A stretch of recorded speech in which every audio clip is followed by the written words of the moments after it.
bad boys, bad boys.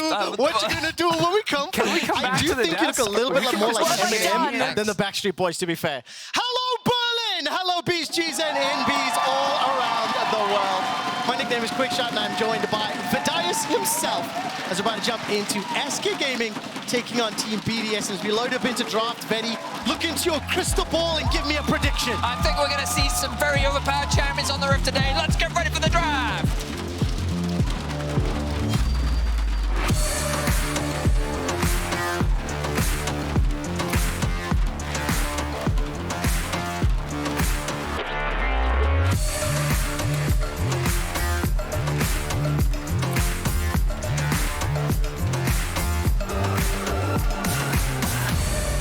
We're jumping into the draft, and bad boys, what you want? What you want, what you gonna do when Sheriff John Brown comes for you? Tell me, Vedius, what you want to see them ban in Game 1 of Week 2? I don't understand any of these references. I know I'm 30, but come on, man. Did you not see Will Smith's Bad Boys? Listen to the song. I may have, well, that but it was that many the years song. ago. I think that was what Frankie was trying to set us up for. I see. But to hear what Berlin was cheering for, Yuumi has been banned, along with Maokai, as Nico and Emilio. 2 bans left to go. I think Zeri still up and available. Aphelios 2. Some of the other power picks on the patch. Well, Vi is also up. I imagine this will be the final ban from BDS, with Poppy being taken off the board. Does suggest that maybe SK is looking at an early Wukong. Markoon did play a lot of Wukong last split. Gonna quickly check if he got his hands. He's had 1 game of it so far this split. But again, it depends on what the priorities are. Aphelios continues to be very powerful on 13-11. Of course, to remind all our viewers at home, we will be playing on 13-11 this week and then next week. And then when we get into the group stages, we will be moving over to 13-13, where a bunch of nerfs will be occurring. But for now, things like LeBlanc and Static Shiv remain OP, and it seems that will be the priority for Sertuss. I'm going to say this, and I know I shouldn't waste the time, but with Aphelios and Zeri up, the only other thing I did see on Twitter earlier was Exakick saying, "I've been cooking, bruh." And Exakick had a picture of Kalista with Static Shiv and Deathcap as some of the first... Deathcap? That's correct. I did yes. not see that. That is correct. Obviously, that Zeri has been locked in, will be flanked by the Sejuani. I am anticipating Aphelios being higher up, especially for Exakick. It is his most played champion ever, with 42 games out of his 210. More importantly, a 76% win ratio. So no surprises thus far on 13-11. Sertuss, can he make this LeBlanc and Shiv work a little bit better? It's okay. It's not as overpowered as I think we like to talk or joke about. No, it is. It really is, bro. I don't know. I think LeBlanc Static Shiv, she just, like, all of her weaknesses are just resolved by the item. But we'll talk more about that in-game when it becomes more of an issue. For now, Wukong being paired up alongside Sertuss's LeBlanc. SK need to think about whether or not they want to lock in their AD carry. Maybe they want to try and just get themselves a strong top side. Cassante is, of course, available.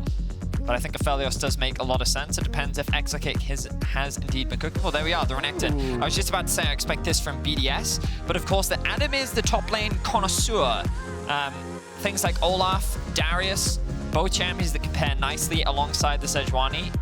Something that we know Adam would be happy to play into the Renekton. He may even play the Cassante himself.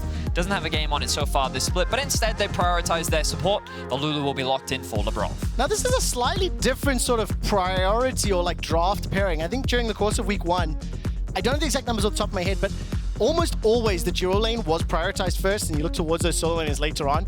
SK Gaming bucking that trend somewhat. Rakan's immediately banned from the pool with both Milio and Yuumi off the table.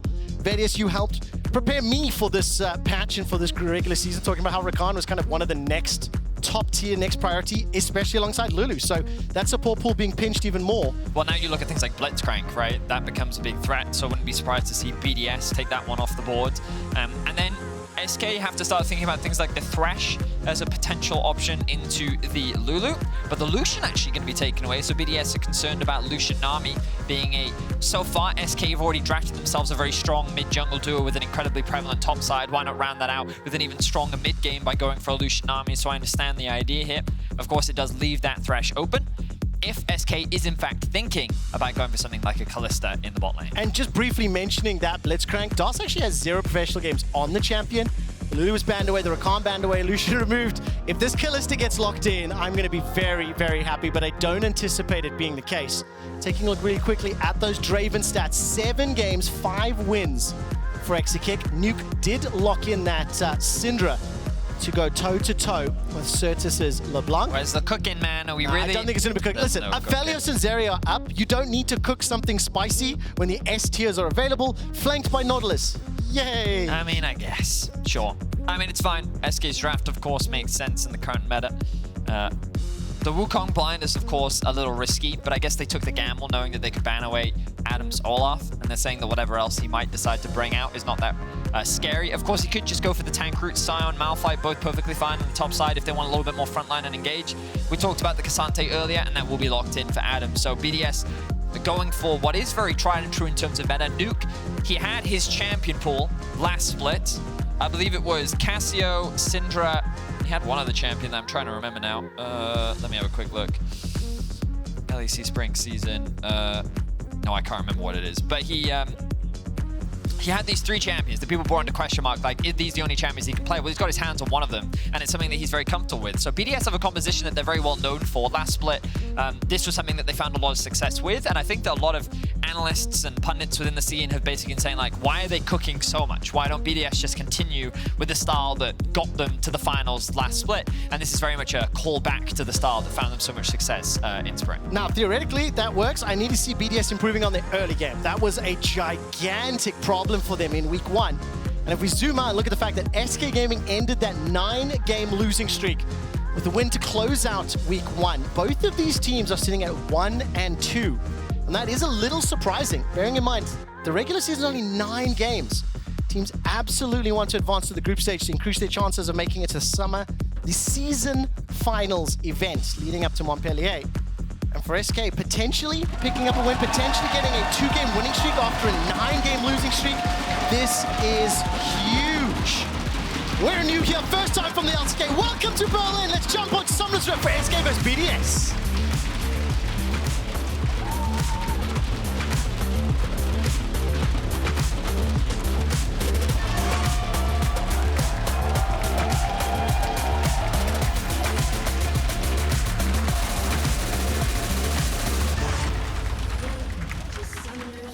Welcome to the Summoner's Rift with the bad boys of LEC, as it were. It was one goal. We are not the bad boys. I like that. Frank has given us a good term, and I would like to support boys. our host, because look now, Dredgeline has been connected by DOS. Not enough real follow-up from BDS or SK. I am also aware of the temporary glitch with our HUD. I do apologize to our viewers at home.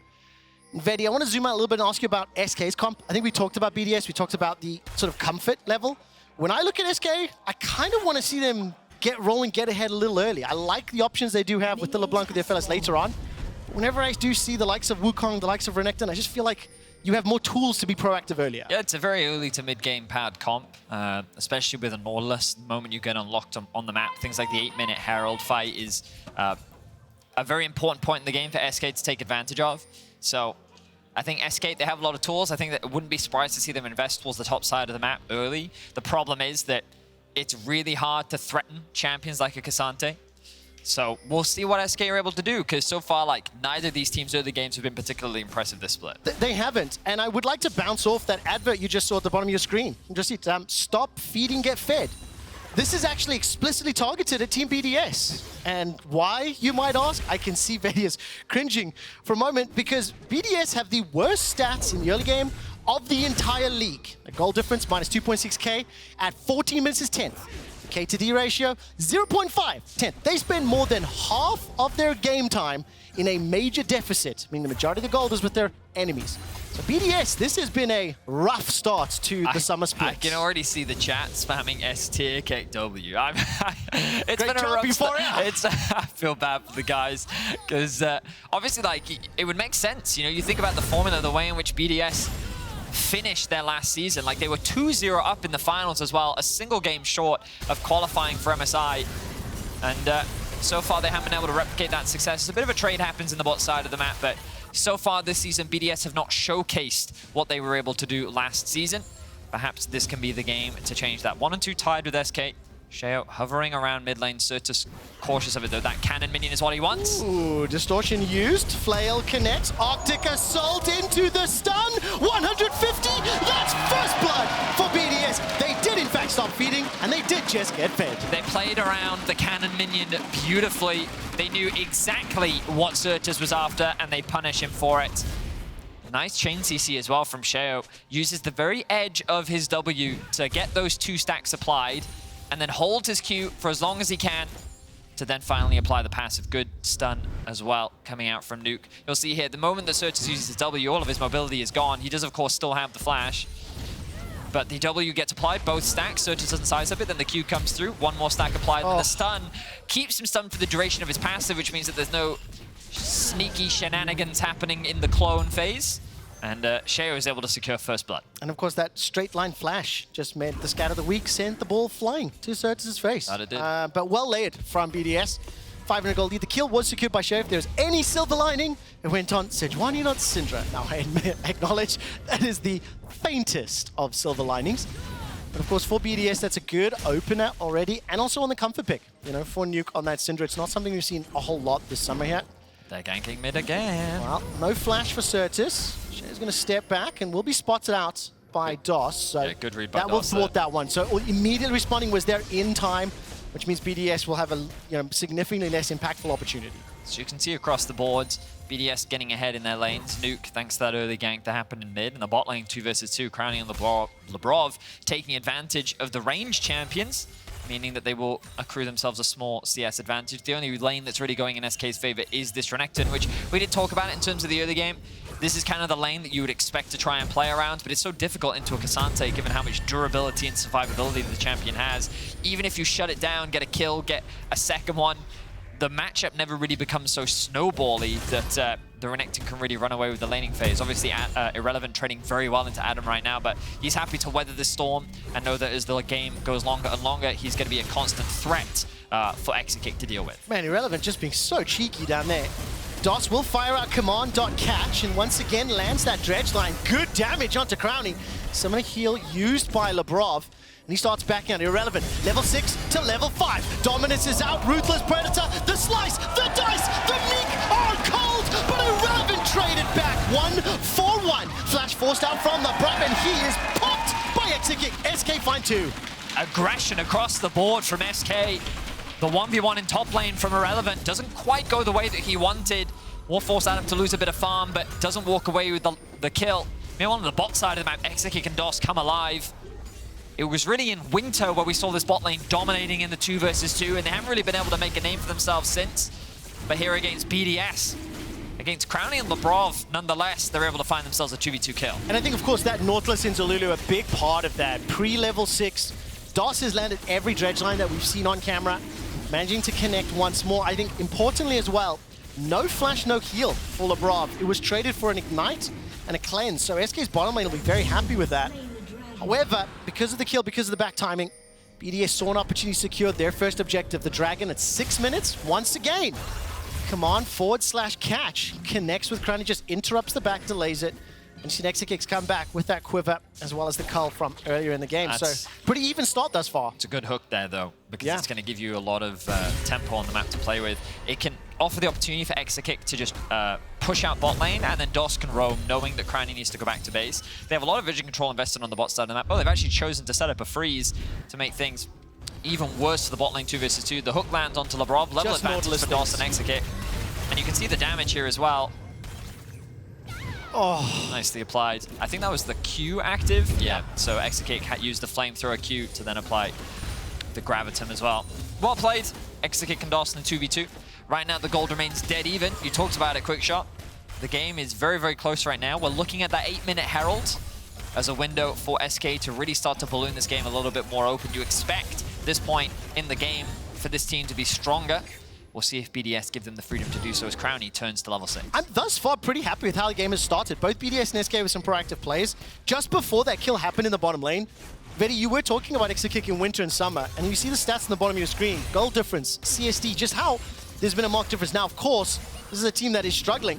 And right now, Exakick's going to get some support as Markoon will show his face. Force the flash out of Crownie. So that's a good player that has a level advantage because of the fact that Labrov is roamed. But I think for Exakick, getting that early kill on a champion like Aphelios, they can have significant impact in the late game. We are looking to see players like Exakick stepping up for SK to turn their fortunes around. It's been a rough couple of months from the end of spring now to beginning of summer. When Reckless was on the show with us last week, he talked about how he felt that SK live or die by Exakick, and that when Exakick is playing well, SK look good, but when Exakick is not playing well, or when he's like over-aggressing in the fights, and when he gets one pop, it's just SK don't have the carry to play around. And so I think that he kind of is the heart and success of this team. So we'll see what he can do. He started off the game great. We'll see if he can continue with that trajectory. SK will be first to the objective. Right now, it looks like BDS will concede this, try and trade it for plates elsewhere. The push from Crownie in the bot side will maintain his level advantage and also give full vision control around the bot side of the map. This is why Exakick has to be very careful right now. He knows how much danger he is in.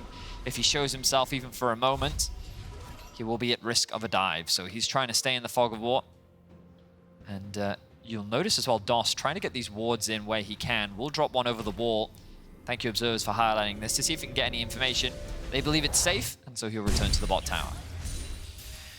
And of course, for SK, they haven't secured any plates thus far. Both middle lane and bottom lane has been pressured enough to kill from Nuke, as well as the back timers there from Exakick. I mean, BDS have got that very minor gold advantage. They've also got the Dragon. I want to see where Markoon uses this Rift Herald. It's one of those sort of plate ganks that I do like to see. Yeah, these days you don't really use the Herald to take a tower anymore because of the changes, so it's mainly just an influx of gold.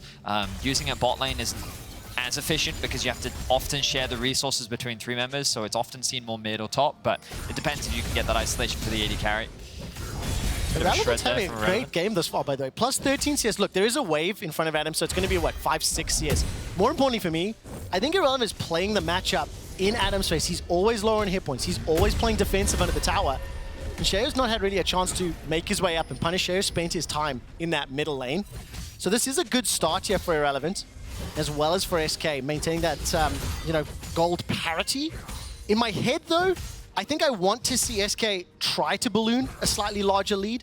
I think when I do go to 3 items, 4 items, and I look at Sejuani, K'Sante, contrasted by Renekton and Wukong, I just think I prefer the BDS comp later into the stages of the game. And for now, Irrelevant may just be cursed by the caster. Dominus thrown down. Waiting for that Coldemic for now. 1 second available to it. Adam and Sheo not going to be able to have the burst out, and the flash is still available. Glacial Prison thrown out. Ruthless Predator into Coldemic. Movement from Nuke. He's going south. He's going to block the tower dive. Flash forward from Sheo. And Irrelevant sticks around long enough to get punished. He is killed. Now Nuke. The high skill button on the R. Chunk Sertuss down to 30%. He's running away. Got a good chunk back. Here comes Markoon. Now being body blocked by Sheo. It's gone a little bit chaotic the last minute or two, Vedius, but ultimately BDS, they get the kill. That they do. They're able to punish the aggression on top side. It was something that I was thinking about as you were talking. Like, you know, it's kind of surprising that Irrelevant has gotten away with being this aggressive for the whole laning phase. And I was sitting there explaining to myself, well, maybe it's just because there's no real point in shutting down the Renekton. You know that you're eventually going to outscale him on the K'Sante. Like, how easily is he really going to be able to get on top of a Zeri? But lo and behold, Sheo finds a gank. They make it work. Plates are invested into the bot side of the map. The Dragon is started off. Nuke has to go back to base. Does, of course, have the TP, but Sertuss pushes in mid. The TP comes into the river, and now a fight over the second Drake has begun. Sheo's got no ultimate available to him. Level advantage. Where's the rest of the squad? Yeah, SK deciding not to contest this. They're giving this one up. Irrelevant had just teleported back to the top lane. Sertuss was low from the previous exchange, so because of all those factors, second Dragon conceded. It's a 1,000 gold lead for SK. It's 2 dragons for BDS, and we are playing on the Chemtech Soul. So that's not the highest priority. More importantly, for BDS, they've already got 2 dragons, and they are stacking towards that Soul power buff. It was basically the optimal timing for Nuke to base, right? The fact that he was forced out after taking an unfavorable trade against Sertuss, the fact that Sheo was there to cover him, it meant that he could go back, spend his money just before the Dragon starts, and then he could also catch the wave in mid. So Sertuss with no TP was forced back to base, conceded a plate as well. Just overall great play from BDS. Of course, the gold remains even. SK doing a good job on the top side of the map. Irrelevant continues to hold on to a core of the advantage. 800 gold gain for Exakick because of the Herald that was invested into him. And overall, the game remains even, which, like, from BDS's perspective, is how they want to keep it. You know, you look at these first two dragons, they've been able to get both of them. If on the next dragon, they're concerned about these one-item spikes where you're worried about how strong SK will be, you can concede it. You don't need to worry about it. You don't need to have to fight for that. And you can potentially look to cross-map, maybe get a little bit more global gold into your back pocket. So BDS in a perfect position right now for what they want to do with their composition, and SK so far unable to really convert this comp into any real significant early game advantage. I want to show you the numbers again, because over last week, gold difference at 40 minutes was on average down 2,600 gold for BDS. Now they're down 700. They got 3 kills to 2, so their KD is marginally better. More importantly though, those really rough early games in week 1 have been balanced out. Now let's also balance out the argument that it is against SK Gaming, a team that has struggled as well in the first couple of games. True. And we are still very early on, 13.5 minutes. We're just hitting that second teleport sort of gank timers. No towers have fallen, so there's still a lot of time here for SK to start making those plays. I will say that if the next dragon is secured by BDS relatively uncontested, I start to get nervous. I start to look at how the later stages of the game plays out with a Lulu backing up Sej and Cassante. And it gets significantly more challenging. That, even static Shiv, LeBlanc, is going to have a little bit of trouble into the likes of the Wild Growth, into the likes of that front line from BDS. I mean, yeah, I think Lulu into Assassins is like very annoying. On the one hand, you're like, oh, but Lulu's so squishy, she's easy to kill. And like, yeah, that's true, but Polymorph is like the bane of every Assassin's existence. It's just so irritating what it can do. And the utility that she provides is going to be difficult for this LeBlanc to get through. Regardless, though, we'll see. For now, BDS have control over mid. They're pushing in. SK wanted to get control over the topside river to contest Herald, and right now BDS is saying, we don't mind, have it. Because as we push in this mid tower that you really don't want to lose, oh look, you've just conceded all control over the topside river. Sertuss will now back, though. He's not quite level 11. Ideally, he'd love to grab that before this fight. Has the TP, gonna TP in now. So we have a fight on our hands. Irrelevant Flash is still up for him. He's already used that Q. That's the E1.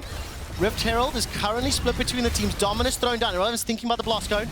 He's going to use that defensively, in fact, and it is a chem blast cone, so that's going to be longer distance. Herald's going to go down here, secured by BDS, and the Ice picked up a 3-man stun from Scat of the Week. The Cyclone forward. Irrelevant's trying to get damage to the back end, but it's Adam that's taken down Exakick. The follow-up from Sheo. BDS get the objective. They've got themselves 2 kills, but can they find any more? The third secured, the fourth to follow. It is a slaughter in favor of BDS. Just a one-sided wipe as BDS eliminate SK. 4 members die, and this composition that ideally would be spiking at this point in the game is completely shut down. Look at Adam's positioning, and Exakick, as the turn from SK comes through, a 3-man stun from Nuke comes out. The engage initially looks good from Markoon, but the follow-up from Adam as he basically assassinates Exakick from the fight. You're thinking, oh, maybe there's a way in which SK can redeem this, but Nuke then gets a kill onto the diving Markoon. Sertuss commits into the Baron Pit with no way out, as Crownie largely remains untouched and BDS tear SK apart. The TP response now from Irrelevant as they try to get something back. There's backup for Irrelevant as Markoon's making his way forward.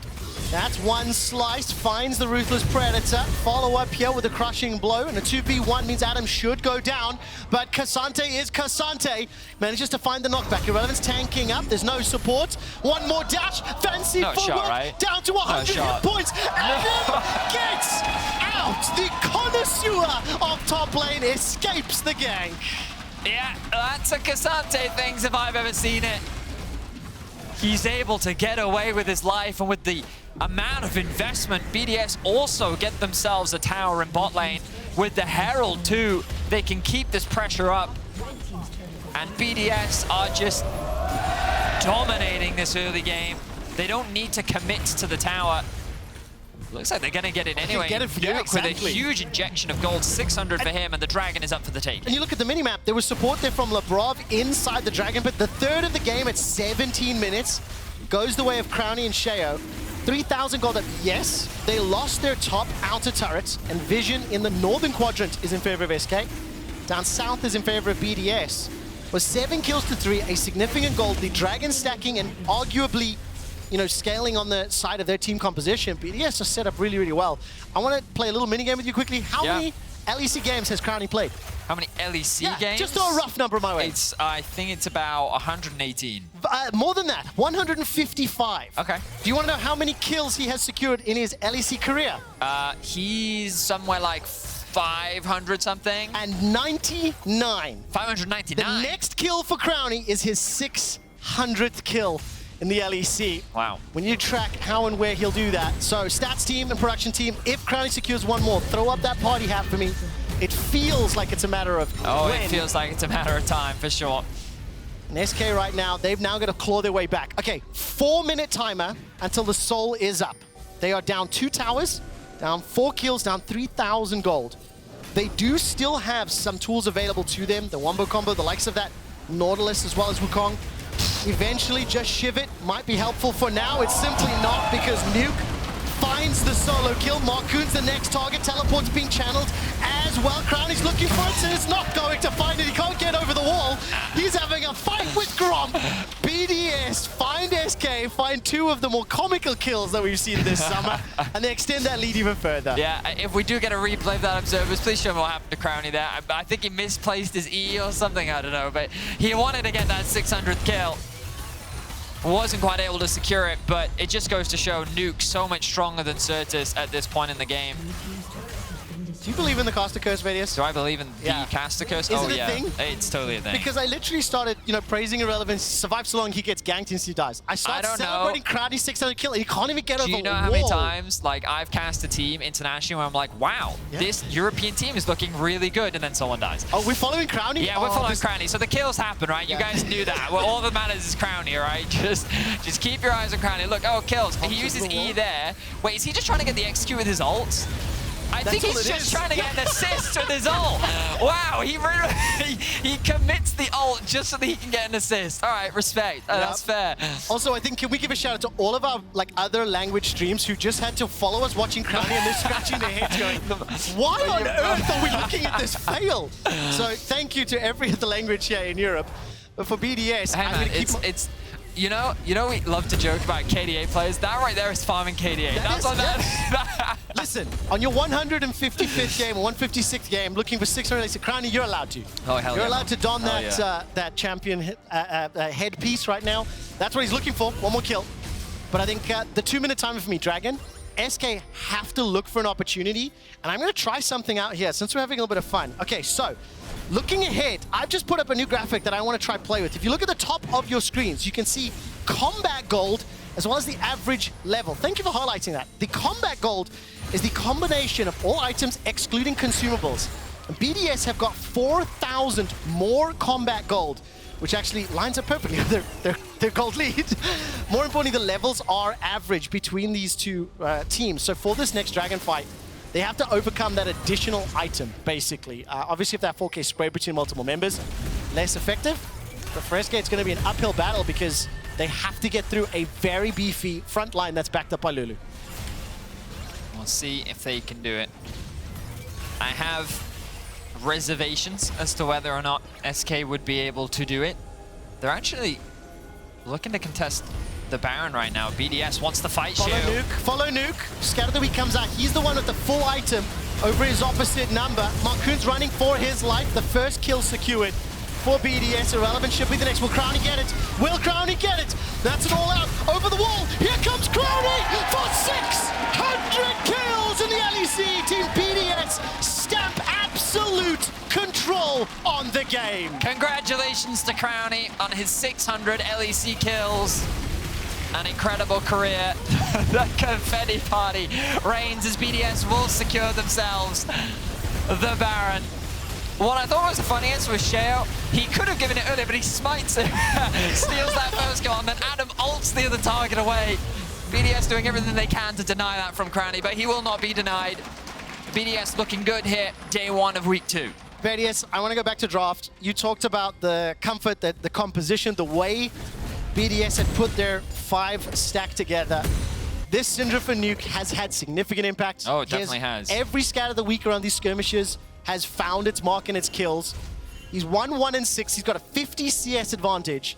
And with 1 second to the next Dragon, He does not have that teleport available, but there is support. 1, 2, 3, 4 members of BDS making their way from the river. Stretch line has connected onto Sheo. Prison's 8 seconds away, 7 seconds for Sejuani.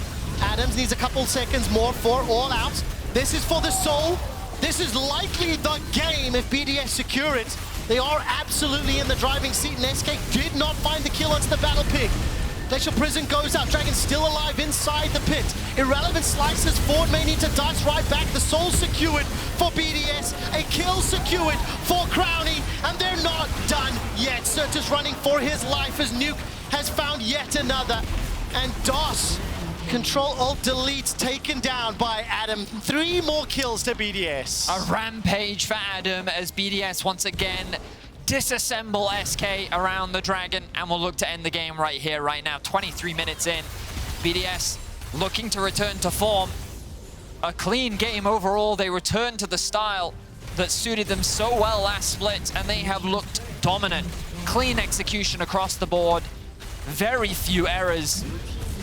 The first inhibitor will fall. They're looking to make it 2. I mean, it has just been beautiful. That first gank from Sheo in the mid lane worked. It was slow, it was controlled. They didn't, overlap CC.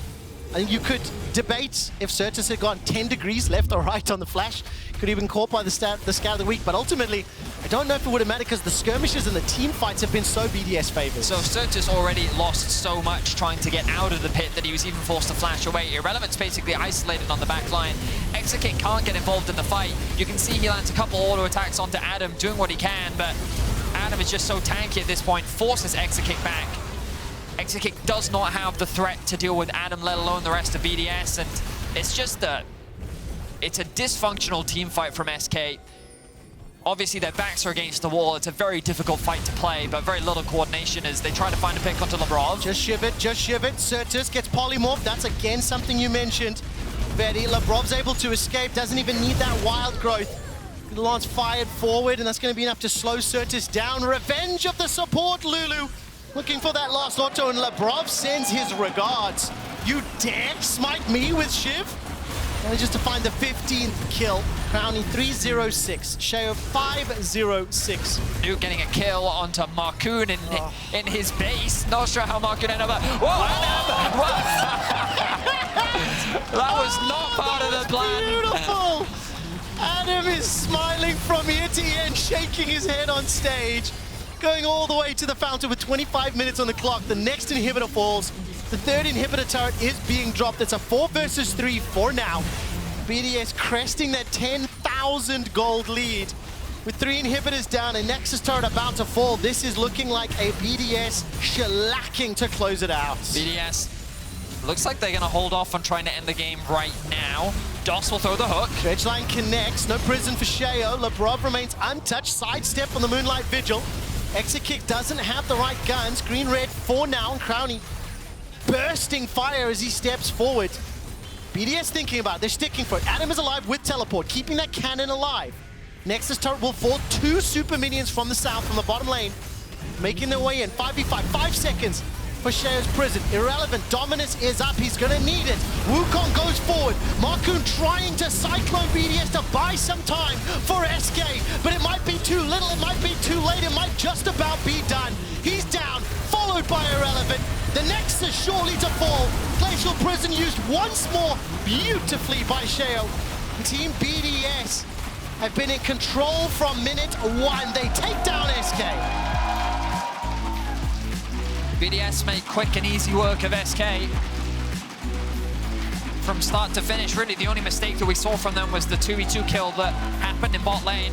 But aside from that, overall, very clean and very solid performance from BDS, and I think that the biggest takeaway is that they returned to the style that they found so much success with last split. Of course, as you rightly said, when we think about the relative power level, SK is not going to be the strongest opponent for BDS, but it clearly shows that BDS are returning to comfort, a style that works very much for them, and you can see how clean and easy they make the game look when they're able to play a style that suits them. And if you'll forgive me for being the optimist, glass is half full, I think up until that first Herald fight, both teams had some decent plays. Irrelevant was pushing that. Yes, he did ultimately get punished. I think in the 2v2, SK were able to find those kills.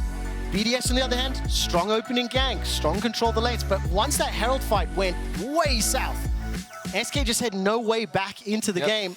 And the team fighting in the skirmishing was just better set up and better executed on the side of BDS. I mean, SK chose to draft a composition that very much required you finding good early skirmishes, being able to win out on 2v2s, 3v3s, contesting these early dragons. And the problem was that they lost their first dragon because they ended up going for that 2v2 in the bot lane, where they did find the kill, but because of the reset timing and actually left the dragon open for the enemy team to contest. Then the second dragon, they took another bad trade in mid, which meant that they had then poor dragon timing to set up for a contest around the second dragon. So then they had to fight around the Herald, with which they then weren't strong enough, and it's just spirals out of control from there. It's one of these things where it feels like the SK, if you're going to draft a composition that very much relies on you getting ahead early, you need to be able to make sure that you're very aware around playing on these timers, and they just weren't able to do it. And that means that BDS come away with a fairly one-sided win.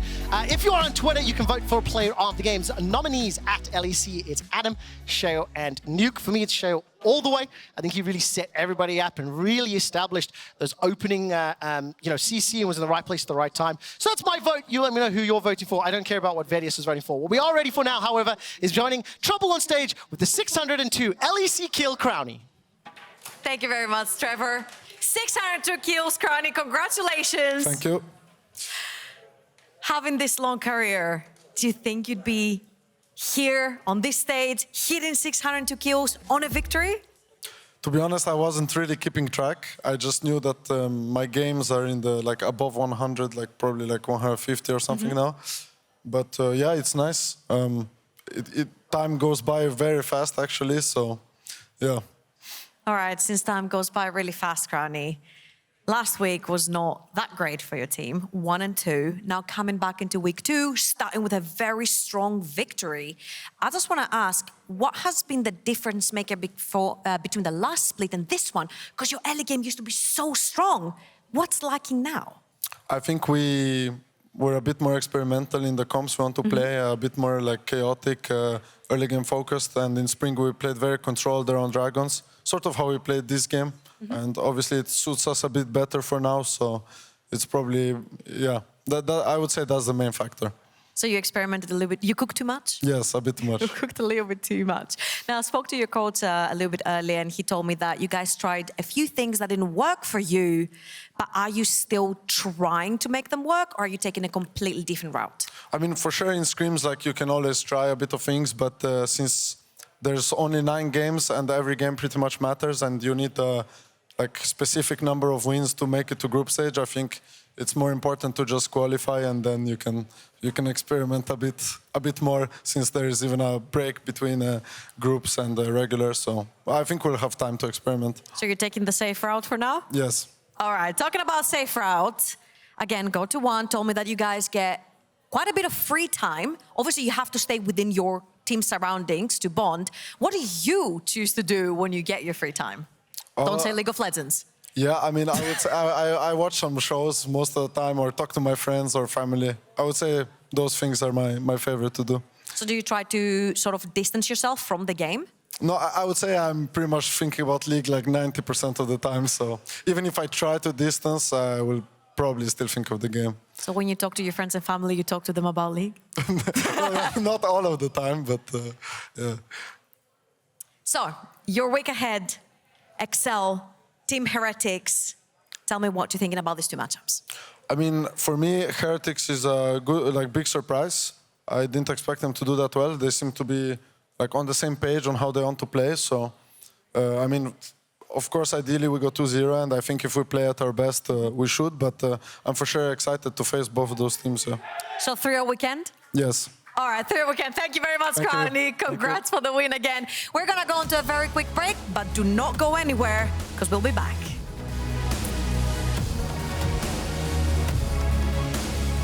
Secured by BDS, and the Ice picked up a 3-man stun from Scan of the Week. The side going forward. Irrelevant's trying to get damage to the back end, but it's Adam that's taken down Exakick. The follow-up from Sheo. BDS get the objective. They've got themselves 2 kills, but can they find any more? The third secured, the fourth to follow. I mean, we can just go link up, we can fight. I'm fast. The Mark is 1 HP, the Mark is 1 HP, the Mark is 1 HP. I can always be... No W. No flash. I have ult. Yeah, go Wukong. Can Jeff and Jeff do, okay? Merci les gars. Good job. For BDS, Irrelevant should be the next. Will Crownie get it? Will Crownie get it? That's it all out over the wall. Here comes Crownie for 6! 600 kills in the LEC. Team BDS stamp absolute control. Let's get Renekton. Oh, what? Oh, shit. Oh, my God. You are freak out. Ready? Oh, my God. I'm sorry. It's fine. I'm coming, Gwen.